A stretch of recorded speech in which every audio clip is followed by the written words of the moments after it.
Halo Sobat Belajar, selamat datang di dunia matematika. Kita akan belajar tentang penerapan barisan dan deret dalam menghitung efisiensi estimasi biaya perawatan kendaraan listrik dan konvensional. Yuk simak video berikut ini.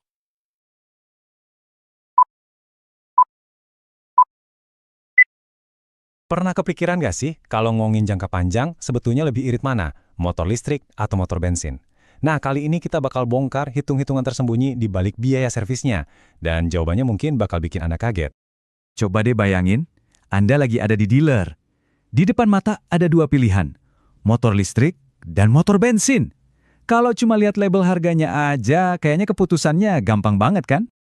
Iya, di atas kertas, motor bensin seringkali kelihatan jadi pemenangnya karena harganya lebih murah di awal.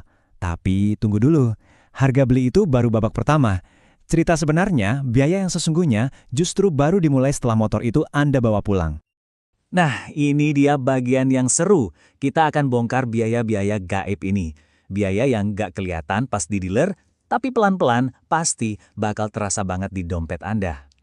Perbedaan paling mendasarnya itu ada di bawah jok. Mesin bensin itu rumit. Banyak banget komponen bergerak yang butuh ganti oli, ganti filter, busi, dan lain-lain. Nah, kalau motor listrik, jauh lebih simpel. Komponen bergeraknya sedikit banget, jadi perawatannya utamanya cuma cek baterai dan ban. Sedikit komponen, ya sedikit juga yang bisa rusak. Dan poin ini yang mengubah segalanya. Biaya servis motor bensin itu punya tren untuk terus naik seiring berjalannya waktu. Makin tua motornya, makin mahal servisnya. Sementara motor listrik, biayanya cenderung stabil, gitu-gitu aja. Perbedaan yang awalnya kelihatan kecil ini, lama-lama bisa jadi jurang yang dalam loh. Terus, gimana cara kita bisa prediksi biaya-biaya ini di masa depan? Tenang, kita nggak butuh bola kristal kok. Cukup pakai alat canggih dari pelajaran matematika zaman kita sekolah dulu. Dengar namanya mungkin kedengeran rumit ya, deret aritmatika. Tapi sebetulnya ini cuma cara simple buat ngitung total dari serangkaian angka yang naiknya stabil. Persis kayak tagihan servis motor bensin Anda yang nambah terus kan? Oke, nggak usah pusing sama rumusnya. Anggap aja kayak resep masakan. A itu biaya servis pertama Anda. B itu kenaikan biayanya setiap kali servis. Terus N itu berapa kali Anda servis motornya. Gampang kan? Nanti kita bisa tahu deh total biayanya berapa. Oke, biar nggak cuma teori, kita langsung aja pakai angka-angka beneran dari contoh kasus kita. Biar kelihatan jelas gimana cara kerjanya.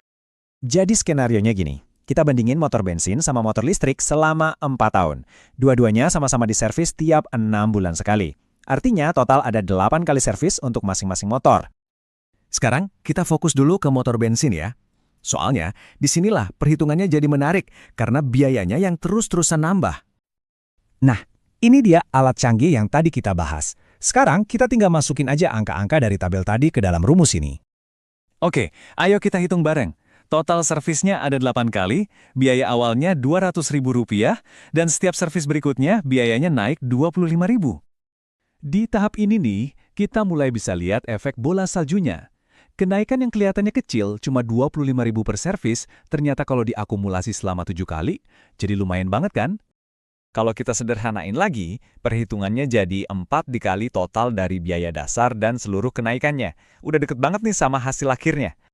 Dan setelah semua angka dihitung, gambaran jangka panjangnya jadi kelihatan jelas banget. Jelas sekali bedanya. Ini dia hasilnya. Total biaya perawatan motor bensin selama 4 tahun ternyata mencapai Rp2,3 juta. Terus, gimana dengan motor listrik? Nah, kalau yang ini perhitungannya super gampang karena biayanya flat, nggak pernah naik. Total tagihan servisnya selama 4 tahun cuma Rp800.000. Jauh banget ya bedanya. Dan kalau kita lihat perbandingannya langsung kayak gini, ceritanya jadi kebalik total kan? Motor yang awalnya kelihatan lebih mahal, ternyata dalam jangka panjang biaya perawatannya jauh lebih murah. Artinya, pemilik motor listrik bisa hemat Rp1,5 juta loh. Itu baru dari biaya perawatan aja selama 4 tahun. Angka segitu kan lumayan banget buat nutupin selisih harga beli di awal. Jadi, intinya apa? Intinya adalah jangan cuma terpaku sama harga yang tertera di label. Biaya yang paling penting itu seringkali justru biaya yang nggak kelihatan di awal. Memahami tren biaya jangka panjang, itulah kunci buat bikin keputusan finansial yang beneran cerdas. Jadi penasaran ya, kalau hitungan sederhana ini aja bisa mengungkap penghematan jutaan rupiah untuk urusan kendaraan, kira-kira untuk pembelian besar apa lagi ya dalam hidup kita yang punya biaya tersembunyi semacam ini? Menarik buat dipikirin. Wah, seru sekali ya Sobat Belajar. Ternyata matematika itu sangat berguna dalam kehidupan kita.